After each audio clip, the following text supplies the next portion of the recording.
Hello and welcome. This is Ms. Tabassum. I hope you all are doing well. As you know that I have already started with A Girl's Incredible Journey from Syria by Nuzin Mustafa. We have seen how Nuzin and the other family members tried to flee from their country to an island. They started their journey on a small boat. While they were on their journey, they got totally exhausted as they were under the scorching sun with no food and drink. Two of Nuzin's cousins were very sad and sitting quietly as their parents were shot dead before they started their voyage. Nahada, the elder sister of Nuzin, also looked very worried because she did not know how to bring up the 4 children that she was taking along with her. And she did not look at the sea because all the 4 children were crying and she was trying to pacify them. Uncle Ahmed was trying to drive the boat, which he learned from the YouTube lessons. All the other members in the boat were closing the eyes and praying quietly to God. Suddenly, a huge waves tossed their boat and the water entered inside and with a splash carried away the huge bag of valuables of Aunt Shireen's. The cousins of Nuzin tried to throw out the water which entered into the boat by using their shoes. So, we'll be reading the further story. So, let's get started. So, here it goes. We'll be reading the further story of A Girl's Incredible Journey from Syria by Nuzin Mustafa. So, let's begin. I felt I should be worried. I knew this water might be our grave. And of course, I can't swim. I had never been in water. None of us could swim. Nuzin couldn't swim as she had never been in water. Even none of the members who were on the boat could swim.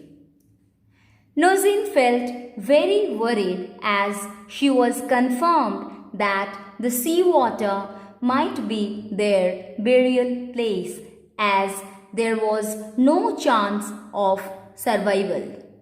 Yet, sitting in my wheelchair higher than everyone else, I thought of myself like Poseidon, the god of the sea, in his chariot. According to Greek mythology, Poseidon is the god of sea, storms, earthquakes, and horses. As Nuzin was sitting on a wheelchair, she looked a bit higher than everyone else and fascinated herself to be like Poseidon in his chariot. She compared her wheelchair with the chariot of the Greek god Poseidon. I tried to imagine the hippocampus, the half horse, half fish that towed it along, and fancied that through the spray of mist. I could see the Nereides, the daughters of Poseidon, riding the horsefish, tossing their long hair and laughing in the wind. Ancients believed that Hippocampus pulled Poseidon's chariot. Even it is believed that Hippocampus were the mounts of Nereides and other sea gods. And the chariots of Poseidon was also drawn by Hippocampus and other creatures of the sea. As you know that Nuzin imagined herself to be Poseidon in the chariot, she felt that she was also pulled over the sea by huge waves. Here, an implicit comparison of the sea waves is drawn with Hippocampus. Hippocamp or Hippocampus is a mythical sea horse. Even it is believed that the horses of Poseidon and other marine divinities are a combination of the horse and a fish, and thus Nozin has mentioned about the half horse and half fish. Through her ingenuity and artistic imagery, Nozin could see that Nereidus, the attendant of Poseidon, were also riding the seahorses and tossing their hair and laughing in the wind. I would like to mention that Nereides were the sea nymphs and protectors of sailors and fishermen, coming to the aid of those in distress. And thus, Nozin believed that they would also be rescued by the sea nymphs. It is also believed that the Nereides are the attendants of Poseidon. So, Nozin felt that she would also be accompanied as she looked like Poseidon in the chariot. Nozin smiled at the very thought after thinking herself to be Poseidon and the sea waves as Hippocampus and Nereides. She told Nahda to look at the sea and have a glance as how beautiful it was. Nozin cried with joy as they were tossed up and down by the huge sea waves. She also laughed every time they were hit by another wave, even though they were completely wet through. The members in the boat were very surprised at the behavior of Nozin's, as she was laughing during such a grave situation.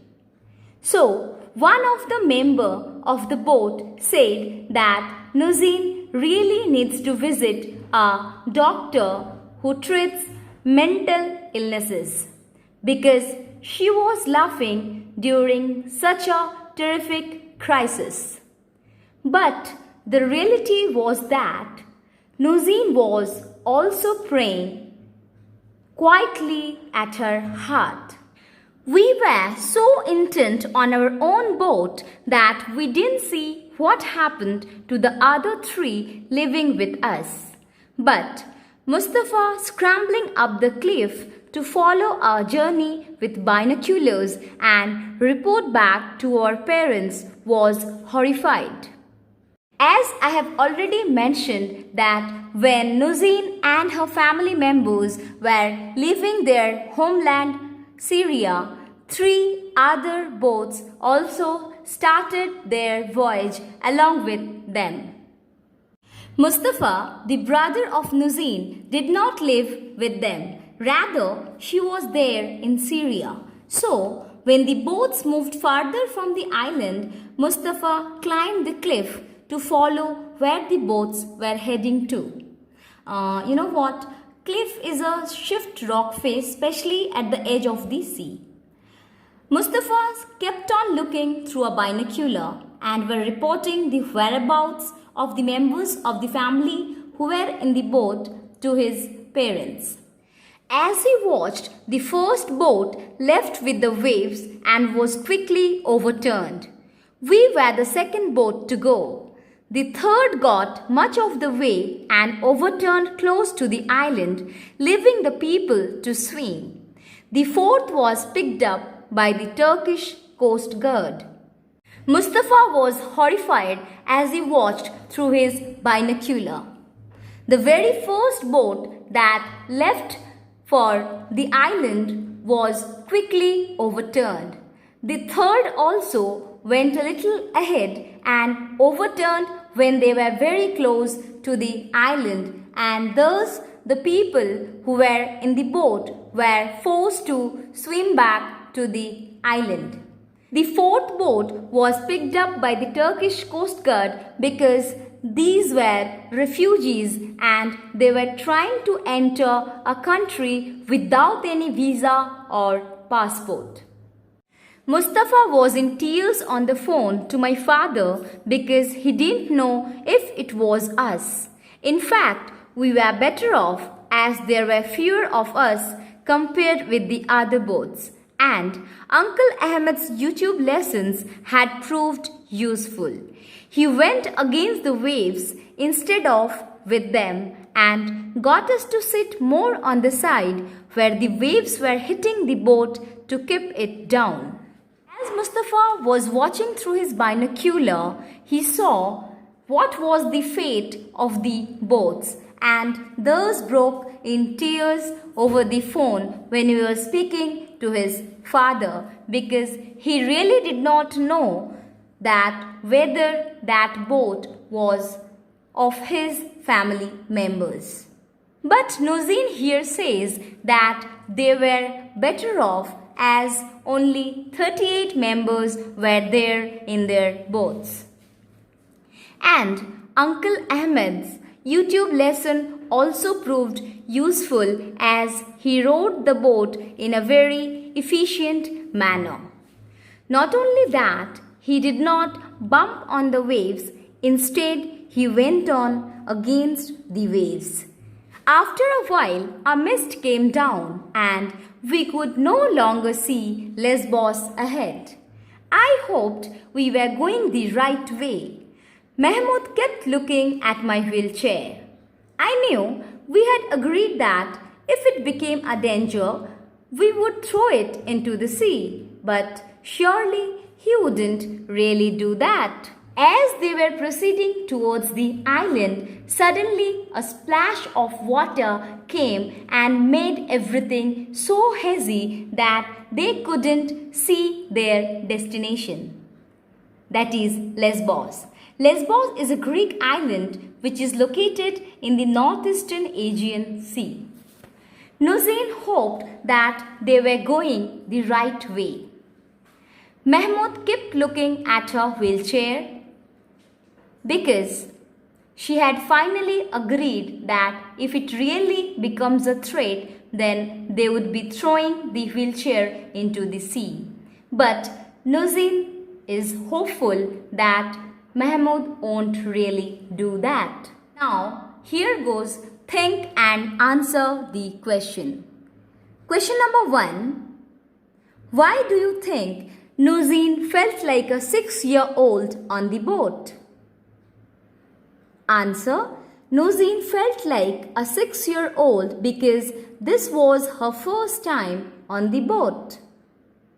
Second, why did Nozin compare herself to Poseidon? Answer. Nozin was sitting on a wheelchair in the boat and was higher than everyone else on the boat. The height made her feel like Poseidon, the god of the sea, in his chariot. That's all for the day. I hope you well understood the lesson. We will be reading the remaining part of the story in my next lecture. Thank you. Have a great day ahead.